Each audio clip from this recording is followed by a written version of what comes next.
Yo, what it do, YouTube? It's your boy Spray Paint back at you with another video. The other half of it's time for that culture for the streets. Hit that like button, dog. Hey, man. So this video here is about Nique at Nite breaking down how the Queen radio went down with Nicki Minaj when she was flexing her goons on Cardi B. You feel me? This is what I gotta say about it. I wish that somebody would tell Nicki Minaj just delete the whole interview. Delete the whole interview. This is no hating. This is no trying to rain on her parade because I've been a Nicki fan ever since she came out. You feel me? I've been a Nicki fan ever since she came out way back when she was doing collaborations with Gucci Mane. You feel me? Way back in the So Icy era, before she even blew up with Wayne. But not to get off subject, that whole live stream that Nicki Minaj did on Queen Radio was all bad, bro. It wasn't professional, and it's plain to see that Nicki Minaj was under influence of something. I don't know what it was, but we know that ain't the regular Nicki Minaj, bro. Because she constantly kept hitting the sound effects button for no reason. You know, when you hit the sound effects button when you doing the vlog, that's when you done said something fire or you done said something mind-blowing. But she just was just doom, doom, doom. You know how a child just keep beating on stuff when you tell them to stop? That's how she was with the sound effects button. The only difference is wasn't nobody gonna tell Nicki like, you tripping. But during the whole interview, Nicki Minaj was tripping, y'all. Like, Nique at Nite, Nique was definitely telling the truth about that.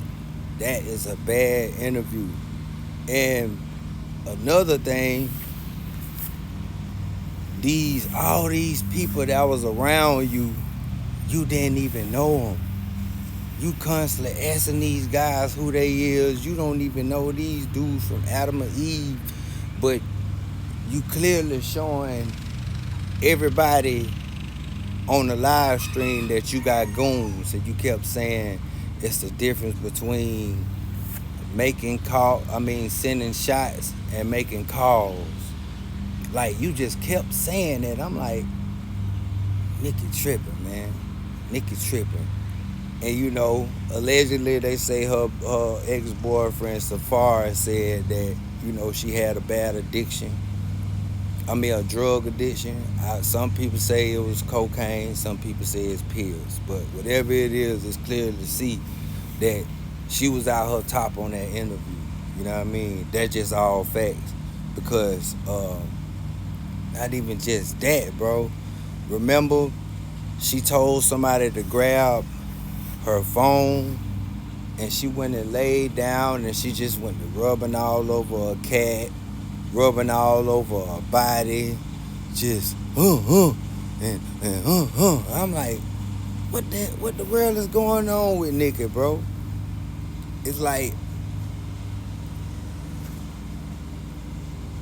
for her to be so legendary, bro, for Nicki Minaj to be so legendary, that was it's been a sad look for her 2023. You feel me? Because your husband just embarrassed you. I don't care, I don't know what you thought was gangster about what he did, but it wasn't. He embarrassed you. He embarrassed you then, Shawty. When he went up there to the VMA Awards trying to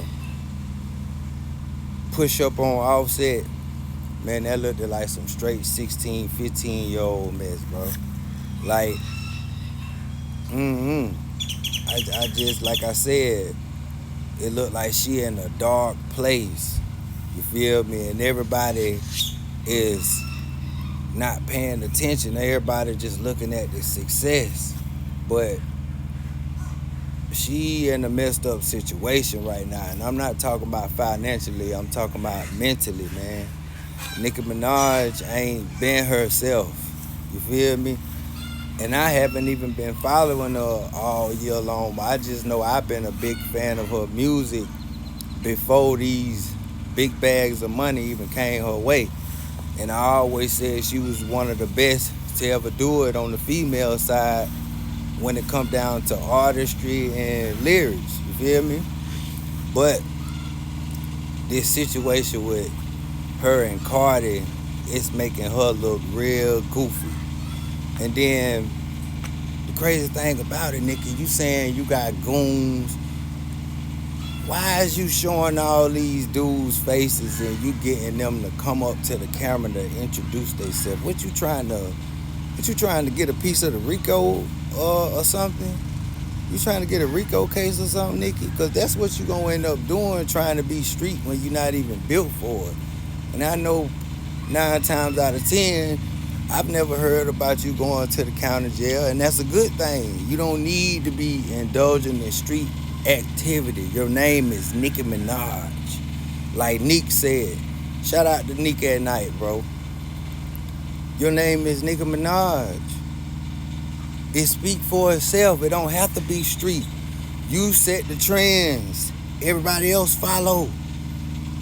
Everybody else follow. Shout out to Cardi B and all these other females, but you was the one that held it down all these years. But you gotta show some positivity, baby girl. You back then when you came out and you was around Gucci Man and all them, you wasn't acting street. You wasn't acting hard. You was just being Nicki, and that's what made you who you were. Everybody at the South loved you and still does. Shout out to the Barbies out there that's rocking out with Nicki. But somebody got to tell her that's a bad look, man. That live stream what she did, that was terrible.